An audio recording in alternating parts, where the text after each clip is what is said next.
It's the Christmas Wonkhe Show. Student finance is back up for debate. We'll assess the merits of a graduate tax. There's new guidance out on student suicide. We'll look at the implications. Plus, we'll talk research assessment, PGR supervision, disabled students, and we might even have a sing-song at the end. It's all coming up. Absolutely. And it's a nice fantasy to have that these reasonable adjustments, the anticipatory nature and the inclusive teaching and learning piece have been put in place. There are pockets of good practice, but it's certainly not universal.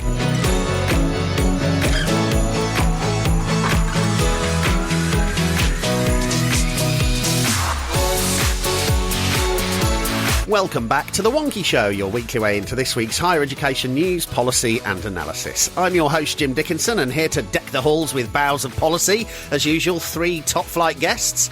In sunny Brighton, Michelle Morgan is Dean of Students at UEL. Michelle, your highlight of the week, please. Oh, my highlight of the week? Wonkhe published a piece by Beth, my colleague, from the policy department at UEL today. Yes, and a fine piece it is. I would very much recommend people give it a look, drawing parallels between how the sector responded over COVID and how the sector ought to respond over cost of living. So do have a look. In sunny York this week, Pete Quinn is a general purpose inclusion consultant. Pete, your highlight of the week, please. Thanks for selling me so well, Jim. I feel really seen. So ho, everybody. The highlight of my week was I'm involved in a charity called Menfulness, which is around men's mental health. And we are the charity of choice in one of the local transport organisations. So we're getting masses of coverage because I think we'll need it for the new year in supporting men across York. Excellent stuff. And still in London, off the back of our team meeting yesterday, David Kernohan is acting editor at Wonkhe. DK, your highlight of the week, please. Has to be the Wonkhe Christmas party yesterday. A fine afternoon and indeed evening was had by all. Yes, we had the choice of going to the OFS press briefing on the freedom of speech event or, seeing each other. So guess what we did?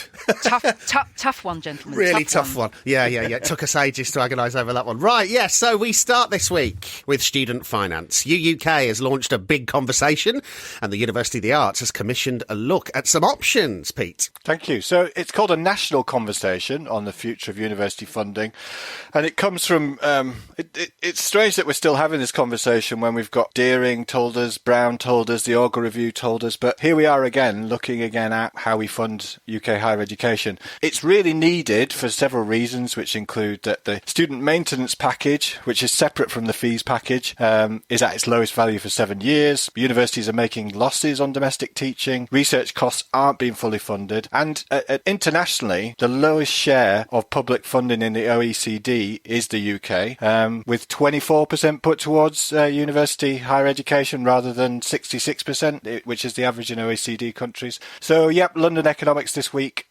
put forward a couple of alternatives to the current fee system, both cost neutral. One is a stepped loan repayment and one is a graduate tax payable until the age of 65. So it was an interesting event on the Tuesday. I sort of watched some of it because they did a sort of hybrid event. But David Willits was speaking and he shared his concerns that this could mean the end of autonomy for universities if they're seen as kind of part of the public sector. So big point, though, that I would like to draw from it is it's great we're talking about fees, but what about the falling unit of resource that Yes, we'll get to that. Really before we get there, let's have a quick listen. So there's a couple of clips that we're going to play out here. One from Gavin Conlon from London Economics, who was talking about his options that he's worked up for UAL, and also a little clip of Willits. Here we go. The higher education fees and funding system has been, it's like Frankenstein's monster now. It's been amended and adjusted so many times that we sort of don't know which way is up. With the most recent response by the Department for Education after the Augur Review, a lot of changes have been made. And actually, we're at a point now where we sort of think that the sort of current fees and funding system probably couldn't be any worse. If I sat down with a first-year economics student, sort of said, design a system that sort of quote-unquote benefits the wrong types of people, then they would come up with this system. As James said earlier on, this is, we're trying to open up a bit of a discussion about potential alternatives because the current system is really quite atrocious. It may not be the perfect system. There may be better alternatives. But one really important point is, if anybody does have better alternatives, Happy have always sort of said in the past that, there's no point in criticizing things without putting up an alternative. So this is an alternative. If anybody has a better alternative, please get in touch, commission us, we'll model it, we'll offer very competitive rates. People will know if I go and study economics at Cambridge or law at a Russell Group university, I am going to be paying a hell of a lot extra. In the top decile in the model, I think it was about £160,000.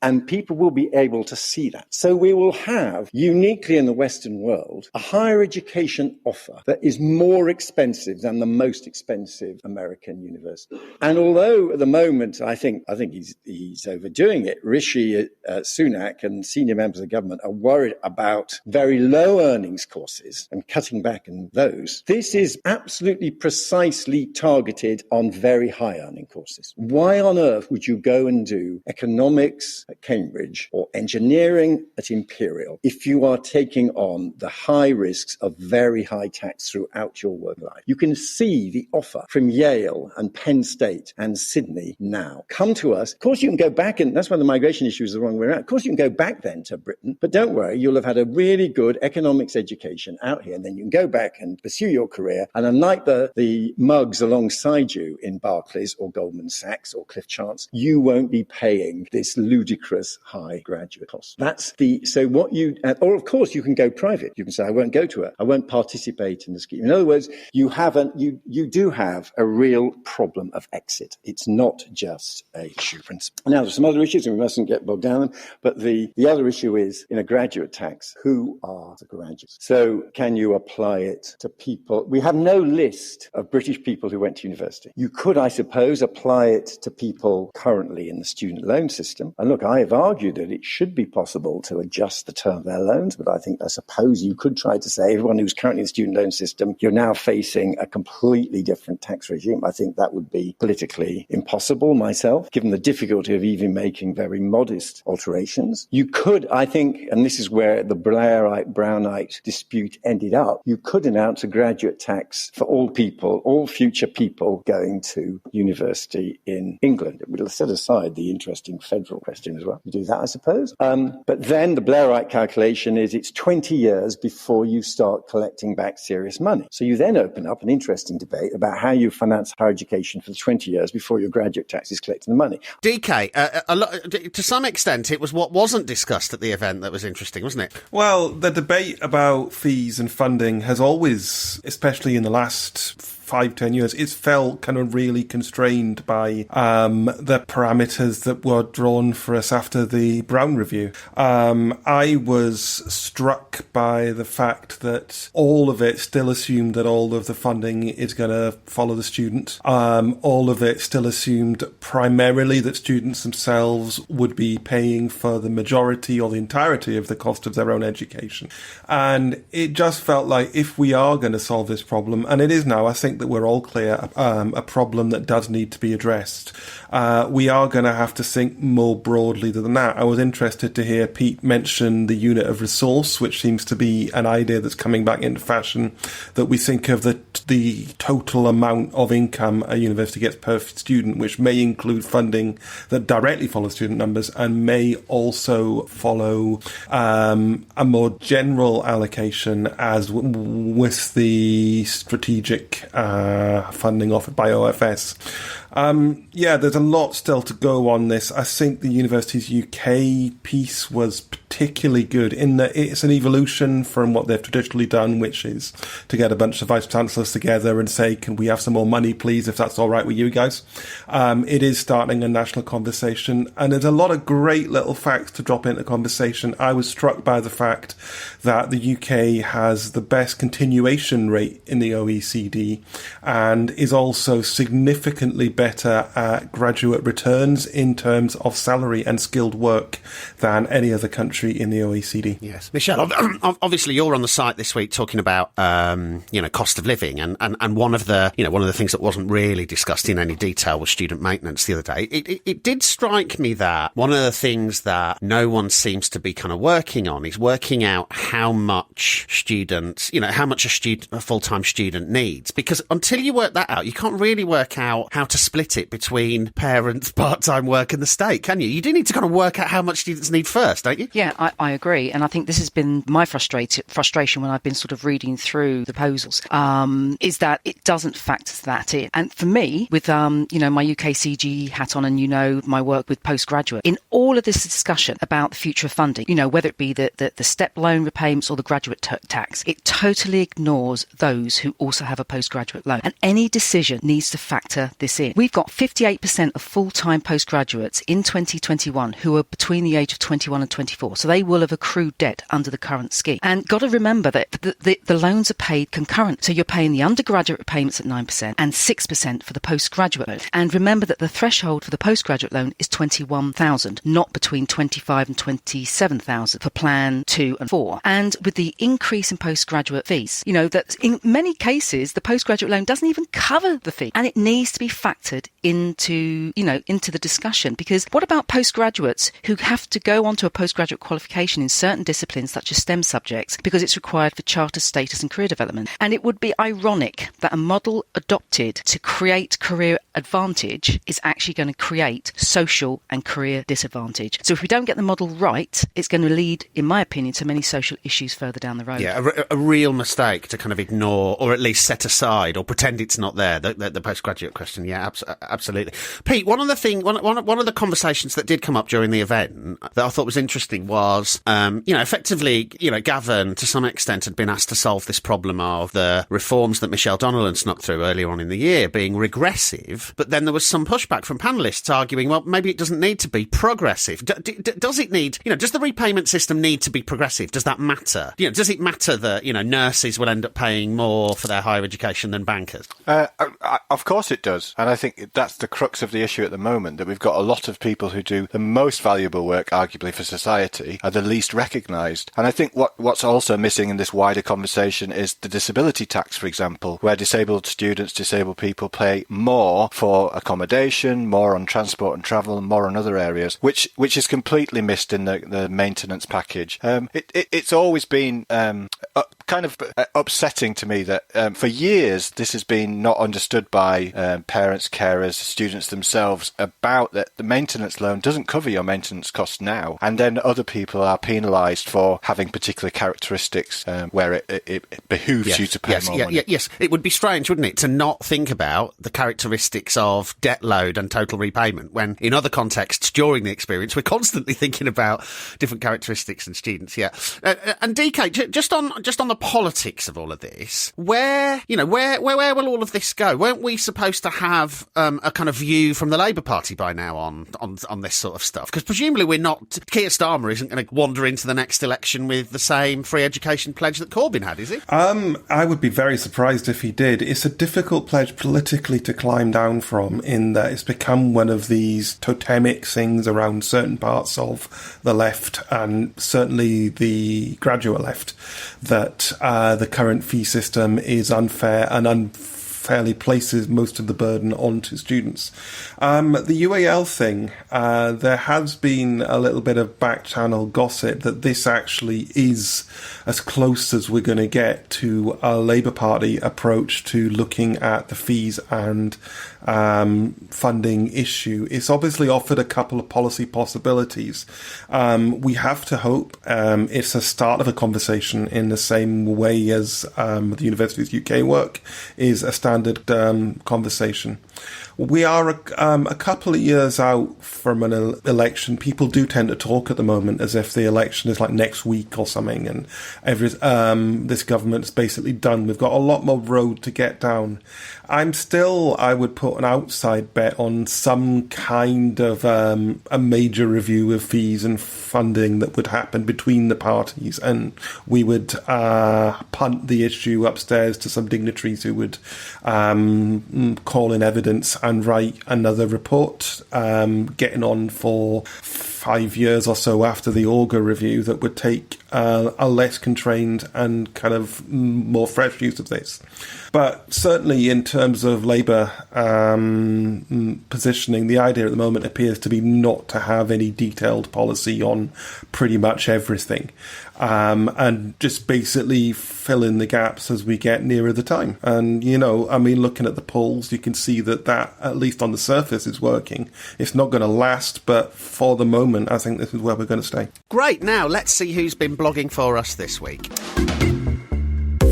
All parents are carers, not all carers are parents. Together, could they help make academia more humane? Hi, I'm Dr. Mark Gatto, lecturer at Northumbria University. This week, my colleague Dr. Anna Lopez and I have been blogging for Wonkhe about parents and carers networks across the higher education sector in the UK. It's widely acknowledged that parents and carers often shoulder a heavy burden in their workplaces, carrying emotional and physical weights throughout their day. Their second, unpaid shift may have begun very early and finish often very late. Our research explores the emergence of parents and carers networks and aims to better understand how and why they are organising. Our early findings suggests that there is an unmet need that is being addressed by volunteer parents and carers informally organising, and we feel that this suggests a form of community and solidarity that could contribute to a more humane academia. Our research continues into 2023 with a survey and interviews where we hope to learn more and contribute to the growth of this exciting form of informal and formal organising. Now, next up this week, Universities UK has some new guidance out on student suicide and specifically what should happen after the death of a student. DK. So this is an interesting set of guidance. Unfortunately, student suicide is something that does happen. So universities obviously have to have processes in place where a student has died by suicide or is believed to have died by suicide. It is one of those situations that nobody in a university wants to be in. And the important thing, as far as I see it, is that a university needs to be organised. It needs to understand what it's going to do in that situation, the way it's going to deal with the staff training needs, the way it's going to provide kind and timely support to family and friends, deal with stuff like student finance, student belongings, all of the rest of it. It comes as a shock when somebody dies by suicide. It's always upsetting, and the role of the university needs to be to make the process of dealing with the practicalities of the issue as straightforward and as supportive as they possibly can. Pete, one of the things that, I thought, clearly most of the chapters, in some ways I would hope most of the chapters are kind of already in place in some ways. So to some extent, maybe this kind of sums up, what represents good practice. But one of the things I was kind of scratching my head about a bit was the section on reviewing, evaluating and learning. Because, certainly in my experience, talking to people, there's often this kind of spectre of not wanting to investigate, particularly publicly, partly because of worries about liability. And one of the things that it strikes me that the guidance doesn't really tackle is that whole, countervailing pressure to avoid liability, to not get the university in legal hot water and so on. And that, as long as that is there, that's going to make the sort of processes you would want to go through to learn in terms of preventing more difficult, isn't it? Potentially. I saw this as an exercise in benchmarking for many universities. I'd be really surprised if there wasn't a process to follow in most universities. I thought it was lacking in some areas, in particular to do with social media conversations. And the real challenge at the start where the university is effectively silenced or has to keep quiet because it's in the domain of the coroner's court often. So it's a real juxtaposition in that there's a lot of flurry of information flying around that it's really difficult for you to engage in without some careful thought. Yes, I understand that element of liability. Sadly, having had experience of implementing these kind of guidelines on more than one occasion, sadly. I think what is missing as well is that there are suicide prevention coordinators in pretty much every city and local authority, and that really helps when you are trying to move the locus to using all the systems and services available to support the tragic death of anyone, whether they've died by suicide or whether it's a natural death or a road traffic accident and similar. So yeah, I think there are some elements lacking in this guidance, but certainly it would be a benchmarking exercise for most people. Okay. I think this framework on advice and guidance, it's so welcome, and I think it's going to be useful to everyone working in higher education who may need to be involved in responding to the death of a student. Sadly, I've seen the impact too often of a student's death, fellow students and staff, and that includes technicians, academic, professional service, and estate staff who've worked with and got to know the students. DK, one of the things that does strike me is that there, in some of the coverage of some of the cases in recent years, it feels like a bit of an intensification of this idea that the university ought to have been in some way, if not technically legally, but in some way in loco parentis, in some way looking after a student in a way that perhaps isn't very realistic. Where are we on that whole in loco parentis, the vice-chancellor as the boarding school headmaster kind of thing? Where's that debate got to? It is, as you hint there in your question, it is an unhelpful model that a university is necessarily liable that for everything that happens to students while they are a student. It is nearly as untenable as the fact that it suddenly stops as soon as a student graduates. So you look at, say, in mental health support, you would perhaps be getting support via the university for a mental health issue that you have that you have raised with them, but that would not seamlessly progress to a graduate experience. So, I mean, one thing I would be really interested to see is data about the mental health of graduates. I mean, it seems clear that a university, in this sense, is almost being seen as an arm of the state, that it has got responsibility for young people, and it does tend to be young people in this framing, forgetting, of course, the enormous numbers of mature students who perhaps see things in a different way. But for the dominant young person first-degree paradigm, it is seen as the bit of infrastructure that deals with all of the problems that a person may face in that situation. There is a case to think more widely, to think about ways in which universities could get together to offer these services and support in partnership with local authorities and local NHS trusts. That would require that vice-chancellors would need to give away a bit of power and a bit of money, but I think the potential benefits for students in such circumstances to have access to the kind of largest and more comprehensive services that a smaller provider may not be able to offer.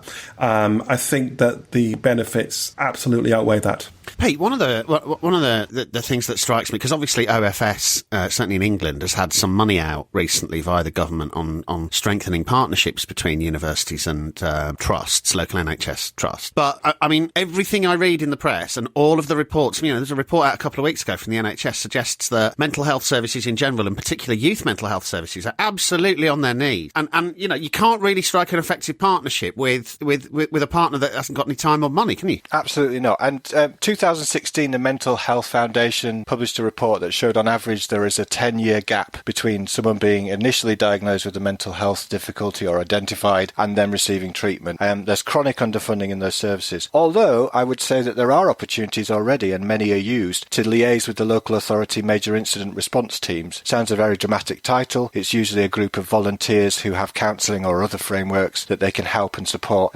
institutions, the friends and family of people who've died by suicide, the wider staff members who are particularly traumatised by this. I think what's lacking in this guidance as well is the real impact and the traumatic impact on people working. I think DK or Michelle touched on those frontline services, team members, people who work in the cafes, cafe, people who work in the library, who have much more interaction with these students often than the teaching learning staff. And I would also hope that there'd be more of an international dimension to this guidance, because there are certainly international students who die by suicide in the UK. But the final thing I would say is that it's really important that employee assistance programs, which universities have, are made available and made very clear to particularly staff who feel particularly bereaved by the death of a student. Now, let's look back at how things were and how things came to be. With academic registrar and sector historian Mike Ratcliffe, here's the hidden history of HE.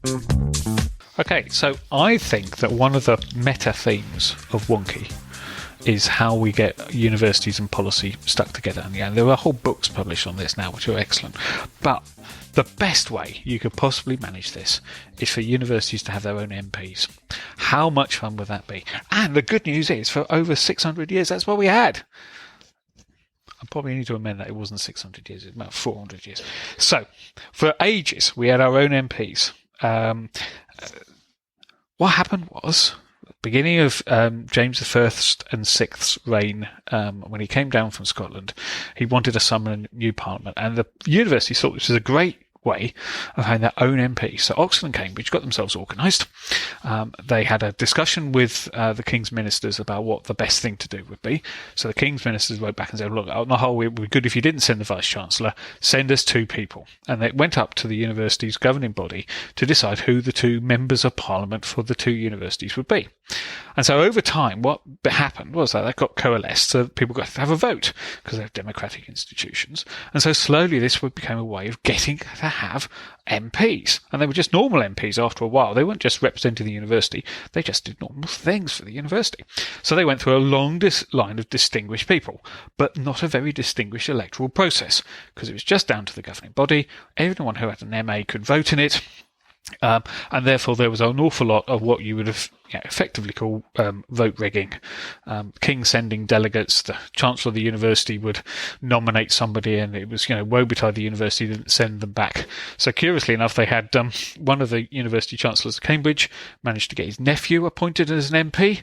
He hadn't actually been to Cambridge, so they had to quickly make him a member of Trinity College so that he could be the MP for Cambridge, and everything went off quite happily from there. So this continues. There's a mixture of very enterprising young men who get picked to do this, and sometimes it's safe country gentlemen. And this continues happily until you get to the growth of new universities in the 19th century. And so the University of London manages to persuade Parliament it should have an MP too. And so off they go, and they set up a convocation to do that. The Scots get university MPs as well, and therefore there's a big development of this work. Come the First World War, electoral reform is on everyone's mind. And so there's a parliamentary commission, the Speaker's Commission, that sets out what we should do. And the great thing is that they decide to reform the university MPs, and they do 2 key things. Firstly, they let the combined universities, the new modern universities, have their own MP, and they let women vote in these elections and stand for them, because this is the same piece of legislation that lets women have the vote. They have to have a special codicil to allow Oxford and Cambridge graduates, because the women aren't allowed to be graduates yet, but they are allowed to stand in the election and vote in the election. But in the Parliamentary Commission, they thought that single transferable votes would be a good idea. So they actually had single transferable votes for MPs for the university constituencies. It was a postal vote. You got on the register. You're allowed to be on the register of different universities, but you can only vote once in a university constituency. And it was good student union style single transferable votes. And for the period between 1918 and 1948, we had single transferable vote, proportional representation in the UK Parliament, but only for these university constituencies. Now, some of the people were quite distinguished who did this. There was a particularly impressive woman who became the MP for the combined universities, Eleanor Rathbone. She did all sorts of reforming things, but on the whole, there was a mixture between party political people. They weren't too independent. So, come the Second World War, the Labour Party comes into power. They start to implement another Speaker's Commission after that, and they decide to go completely against pluralism. So they drop it, And there's a great exchange in Parliament with Winston Churchill, sounding a bit like Boris Johnson, definitely laying into the Socialist Party for this terrible breach of all this historical precedent of how they'd had these wonderful people who've been MPs for the universities, and it should continue. And Churchill swears that he will bring it back in when he gets back into power. So the Labour Party get rid of it. In the 1950 election, there are no university MPs, but strangely enough, it never gets back on the statute book. We do not have university MPs. Plenty of people might think of themselves as a university MP representing a university constituency, but we would have had a separate vote as graduates for our own MPs. An opportunity that no doubt we could try and press for in the future. Get that policy decision back into higher education. Let's have our own MPs. Now, also this week, the UK Council for Graduate Education has published a report on doctoral supervision, Michelle. Yes. So the UK Council for Graduate Education has published a report on how UKRI could better support doctoral supervision based on a series of focus groups conducted earlier this year. For those who don't know what UKRI is, it's the umbrella body for the research councils along with Innovate UK and Research England. All told, it funds around 20% of all doctoral researchers in the UK. So with my UK CGE elected council member hat on, let me provide some context to the report. It came about due to the Economic and Social Research Council report in 2021, which commissioned a review of PhDs in social sciences. And a recommendation was made that anyone who supervised an ESRC doc student should undertake mandatory accredited supervisory training. UKCG's best estimate at the moment is that around 66%, I think it is, of supervisors have mandatory induction training, but only 29% have mandatory continuing professional development as a supervisor.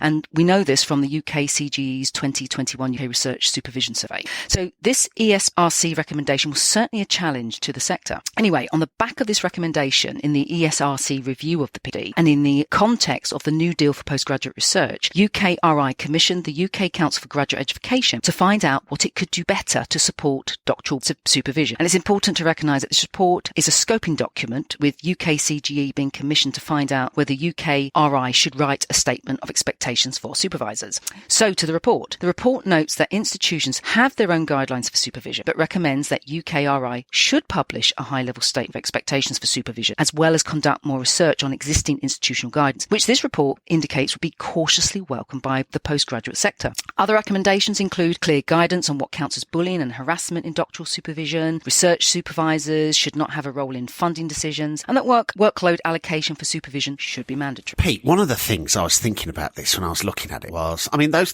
training stats are interesting, aren't they? Right? But part of it is, okay, so there's umming and ahhing about whether there should be a kind of centralised, overarching statement of expectations around supervision. That's basically a huge component of the PGR student experience. And the fact that it doesn't already exist and there isn't really anything that OFS have ever published is astonishing, really, isn't it? It is, given that. I mean, I think to normalise what expectations are or should be is I would have thought, it's 101 when it comes to research supervision. I'm doing a project at the moment with Disabled Students UK, looking at the lived experience of doctoral researchers with disability in the life sciences area, and that's throwing up some fascinating insights from the kind of structured conversations. But yes, those kind of core expectations are entirely missing, and we know that power dynamic is absolutely crucial for success and is probably implicit in any failure. Yeah, because DK, if you don't know what the expectations are, you don't know what's kind of normal or right or wrong, and so if there's bad practice or poor practice, you don't know how to challenge it. The thing that sticks in my mind about all of this is that an increasingly large number of postgraduate research students are international students. There's been a huge boom in postgraduate research students coming from overseas to do research work at that level. And if you've not been in the UK university sector before, there is a culture shock linked to that, even above and beyond the shock you get from moving to undergraduate, to masters, to postgraduates, and the different expectations placed on you as you pass through each of those stages. Now, the relationship between a postgraduate research student and their supervisor is an absolutely key component of the student experience, much more so than at undergraduate or at master's level, where you will have a bunch of lecturers and professors that you deal with, and if there's one you don't especially get on with or you have a problem with, there are always others. Postgraduate research students, it's often the case you apply to work with a particular person, and if that person has not been trained adequately in providing support for postgraduate learning, and they are modelling behaviours or carry out practices that are problematic or unhelpful or excessively challenging, then we have a real problem, because especially if you're an international student, you may not necessarily have the institutional literacy to know that you can and should complain about this, that you can and should be able to hold them to a system of expectations that's provided by the institution. If we were to have a set of expectations that were set at a national level, this would make the whole thing more transparent. It would be nice to see better signposting of the expectations and what you can do if those expectations you feel are not being met. There's far too many horror stories out there about people who have had a bad supervisory experience and have thus left academia altogether, and that just feels to me to be a huge waste. From a personal point of view, I think this is an important development because it does show that UKRI are prioritising research supervision as critical to the doctoral student experience and success. As DK alludes to, how many failures at doctoral level are due to poor supervision. And at one time, as Owen Gower, who is the director of UKCG, would argue, supervision is often the neglected secret garden part of academic practice. But clearly, UKRI want to give it greater priority, and that's a good thing for the sector. And although they only fund a minority of doctoral researchers, their policies and practices do quickly become a benchmark sector. And it's important because anything that shines a light on the importance of research supervision is a good thing. And this is what this report does. But I am increasingly kind of confused by all of this because, when we got the split from HEFCE and into OFS and, UKRI, in my head, it was the Office for Students that was going to look after student stuff. And, this is definitely about, clearly on one level, it's about the professional development and the standards of the people who are the supervisors. But on another level, this is clearly about the postgraduate student experience. And, do you get a sense, Michelle, of where this fits with, for instance, UKRI's big new deal for postgraduate postgraduate research students? I think the way the whole sector is structured with the different groups responsible for different activities just creates silos. And it's just so important that, we bring all of these elements together and look at it holistically. And I think that's my frustration over the last kind of 15 years, just seeing how higher education and bodies supposed to support higher education, etc., have just changed. And in all of that change, in all of that churn, things drop through the cracks. And I think we need to kind of regroup and actually create a framework of action, of consistency, move forward. I think there's something about survival of the fittest, and that's how many people who are now supervisors have experienced their PhD, and they bring that behaviour into their supervision. It's a kind of never did me any different way of working. Yeah, well, it's a bit like that. But the interesting thing is that even people with sort of lived experience of disability or mental health, they adopt the characteristic of the aggressor or the difficult supervisor. So it's really evident that in the absence of these guidelines, that there is people go to what they know rather than what is best practice. Interesting stuff. More the links to all the relevant stuff are in the show notes. Now, next up, James Coe is here to talk research assessment. Everyone, it's James, Associate Editor for Research and Innovation. I'm here to talk about all things research assessment and data that has come out over the past couple of weeks. So first of all, following the 2015 publication of the Metric Tide, the Metric Tide Revisited has now been published. The Metric Tide Revisited points out that there is a danger we are becoming over-reliant on use of data to assess research excellence.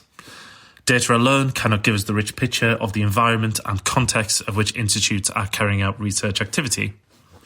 They reckon that one of the greatest single risks we face is that a reliance on quantitative assessment alone will miss out a bigger picture of everything that is important in the research ecosystem. On the site this week, we've been making the argument that there is a sense or an opportunity to think about whether we have a single accessible research ecosystem. Instead, Should we be thinking about the functions of research within institutions, whether that is more civically focused, more world focused, or something else, and instead assess these institutions in clusters, as we do with the KEF at the moment?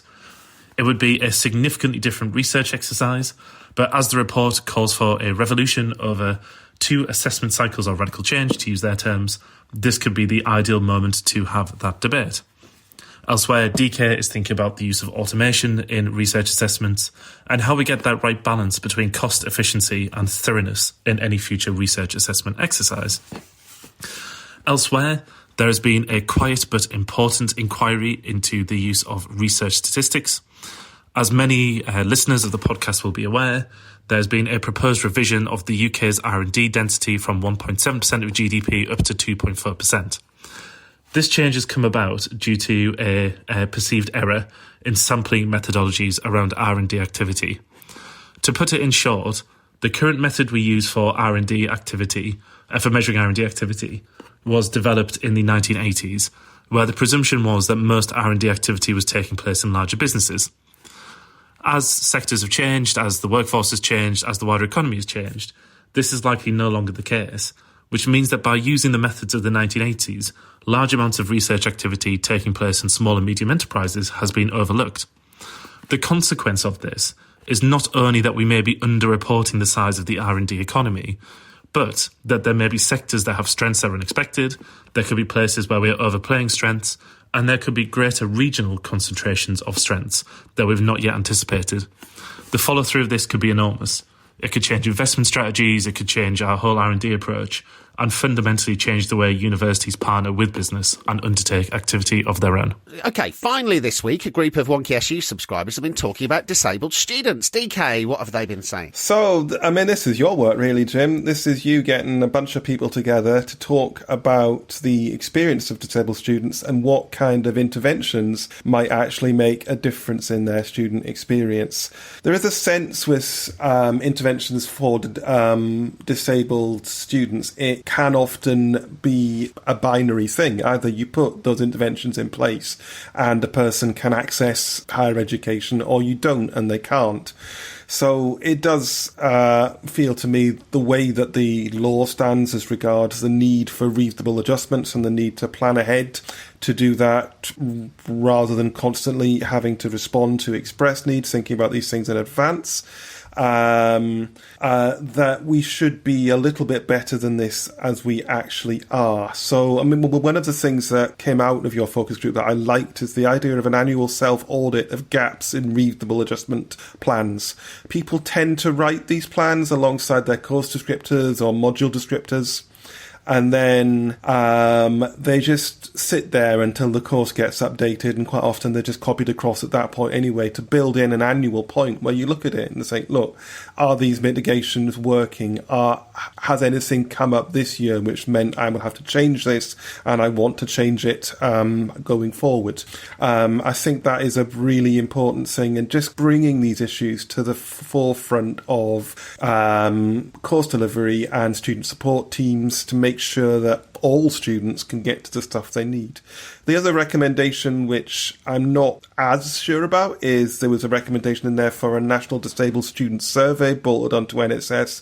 There is already, I believe, a set of questions you can pay to have added to your particular institution, NSS.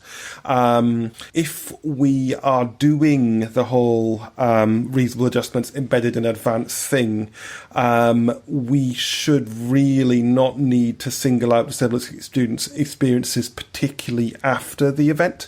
And I think that we all know from survey design stuff that longer surveys, longer questionnaires, more specialised questionnaires with large chunks that might not apply to a particular person get a poor cognitive rating and a poor response rate. It is clear that we need to hear from more students in this. I'm just not convinced that a national survey is the way. Pete, you do a lot of work in this area, and one of the things that I thought was really interesting about about the kind of tone of the conversation was a sense of exasperation with lots of reports telling us the same things over and over again, but a real desire for accountability around this. So the shift from warm words to, yes, but we want some accountability. Absolutely. And it's a nice fantasy to have that these reasonable adjustments, the anticipatory nature and the inclusive teaching and learning piece have been put in place. There are pockets of good practice, but it's certainly not universal. And we're about 20%, if not more, in most institutions that I'm working with, of students who've told the university about some sort of disability, long-term health condition, mental health difficulty. So we're not talking about small numbers of students. If you look at the NSS kind of outputs, the written ones rather than the numbers, they're very clear that things aren't working very well. So that I would support a specific survey with sanctions and penalties for organisations that aren't doing their anticipatory bit. A lot of the reports have said that there are particular issues. So there are some core themes about sharing a disability, about the admin burden that students experience, which is another disability tax, that inclusive and accessible teaching and learning design, much of which worked in the pandemic actually, but which we're seeing almost people moving back from. So the DS UK, Disabled Students UK, going back is not a choice report, I thought was a fantastic resource that people, if they haven't come across it, should look at. And it really is disappointing that the progress made in COVID is not sticking. But it's certainly not the case that this anticipatory bit has been well understood. And DK's point about, people can pay extra for that. Growing disabled student numbers at most institutions have not been matched with growing resource and support for disability team and for academic teaching and learning staff to implement inclusive teaching and learning initiatives. If you're in a position where, you've got 4,000 or 5,000 students and maybe, 10, 15, 20, maybe 100 students have got very specialised individual disability, you can treat that very much as a kind of individualised issue. Now, clearly you have to fund a service and some support, but an individualised issue. But once you're on, 25,000 students and 20% are disabled, you need to think about all of the kind of major disabilities strategically, don't you? And when talking to the people on the call, none of them said that they were in an institution which had, for instance, stats beyond, mental health disability, other disability. The richness of the kind of strategy around disability just wasn't there in the conversation. And I think that's the tragic thing. And I think it needs to be really spoken about and dealt with more openly with honest discussion. I agree with everything Pete said. And I think the piece was excellent. And I think actually all managers in higher education should read it. The suggestions are logical. I resonated with the comments, and it really put the disabled voice at the heart of this discussion. And I think one of the big issues that we have are students self-declare before they come to university, or whilst at university, they identify that an issue arises and they become aware of it, whether it be, dyspraxia, dyslexia, or just the change, the move has triggered something that was always there, but they didn't necessarily know about. And I think the recommendation that students are provided with clear written advice in plain English, especially not legalistic speak at appropriate times, is essential. And just as Pete said, I talk to students with disabilities and they tell me that the COVID changes in policy, especially regarding the in-person attendance, really provided them with flexibility. So it is a shame that the approach of you must come back into the classroom is a blanket rather than nuanced one. But one practical action I think could occur regarding this area, and it would greatly support students and staff, is addressing the GDPR concerns and regulation from legal and policy departments in university. It is a huge issue for staff because it blocks their ability to support students effectively. A classic example is a student who's self-declared on the system, but the course team is not allowed to know any information because of the GDPR rules put in place by tuition. If we go back to training, we can train our course leaders and our modules to how to deal with this information effectively and confidentially. And this approach in itself just creates greater problems and complexity than it should do. Yes, that whole sort of, tell us once and then we'll forget multiple times. That was extraordinary. That came up in the discussion quite a bit. The other thing, DK, that I thought, was really kind of interesting about the discussion was this sense that often that there are different, effectively there are competing sources of expertise in the institution. There's teaching and learning expertise, there's disability expertise. And, whilst that does work in some institutions, there is this sense that where there's a disagreement, from a disability team and a teaching and learning team or whatever, that often that disagreement had to be played out through the disabled student, kind of ferrying backwards and forwards, having a passive aggressive row between people. And that just felt really unacceptable. Well, yeah, that's utterly ridiculous. There's no way any student should be put in that position to have to play off two different parts of the university against each other. We do need to get better at sharing information about students between the teaching end and the student support end and all the bits in the middle of a university. There does need to be a single reliable way to tell people about a disability or an issue you're experiencing and have that resolved everywhere all at once. It does happen in some places, but too often stuff like this is just not seen as a priority to share. There's uncertainty about data protection. There's uncertainty about what can and should realistically be shared and what other people might need to know. So, as Michelle, I think it was said, there is good practice out there. We need to get better at doing this every time, doing it reliably. Pete, let me just recount one last little bit for you, which I just thought was fascinating. So, a couple of people were saying, look, it's really important that students understand their rights, because if they understand their rights, then they're much more likely to be able to kind of, nudge in the right direction early on rather than it becoming a crisis. But then a couple of other people said, no, it's really important that all students understand the rights of disabled students. What you don't do is just say to disabled students, here are your rights. You tell all students what disabled students' rights are, because then they're more likely to support each other and more likely to, accept particular adjustments that are made for particular individuals. And I just thought that was fascinating, because so often we work on, we problematise individuals with characteristics rather than problematise the issue, don't we? Absolutely. And this is the description of it all playing out via the student, an additional burden, a real challenge towards their teaching and learning experience, because they've got to advocate for themselves. There was something in this about advocating, professional advocacy, because disability teams in universities are advisory. They shouldn't be advocates. It should be that there should be someone independent to advocate for them. But what I heard from you is the reality of experience out there. I don't think we've got close to solving this problem. And there was a really good report in 2017 which Joe Johnson kind of gave the foreword to and supported, which was called "Teaching and Inclusive Teaching and Learning: A Route to Excellence." And in it advised governing bodies, vice-chancellors and those top teams to look at their responsibilities under the Equality Act, their duties, and to make sure that they weren't breaching their duties under the Equality Act. And I'm not sure it got much traction, and I think it would be well worth revisiting for many people. So that's all we've got time for this week. Remember to dig deeper into anything we've discussed today. You'll find links in the show notes on wonkhe.com. Remember, you can subscribe to the podcast automatically. Just search for The Wonkhe Show on Acast, Spotify, Apple or Google Podcasts, or wherever else you listen. And to keep you and where you work ahead of everything that's going on in UKHE, do pop over to the website to find out more about our subscriptions. So thanks very much to Pete, Michelle, DK, Mike, everyone at Team Wonkhe that helps make the show happen.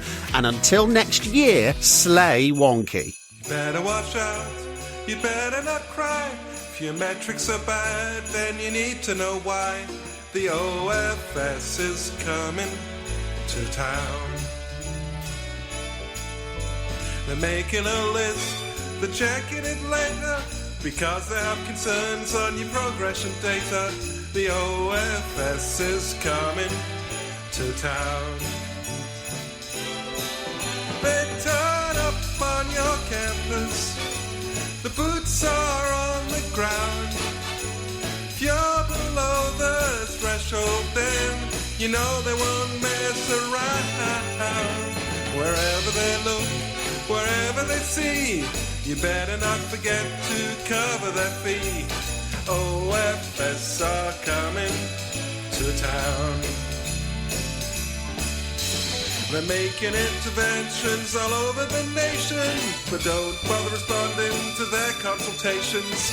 OFS are coming to town. If they can't give a fine for whatever they saw, you better watch out, 'cause they're changing the law. OFS are coming to town.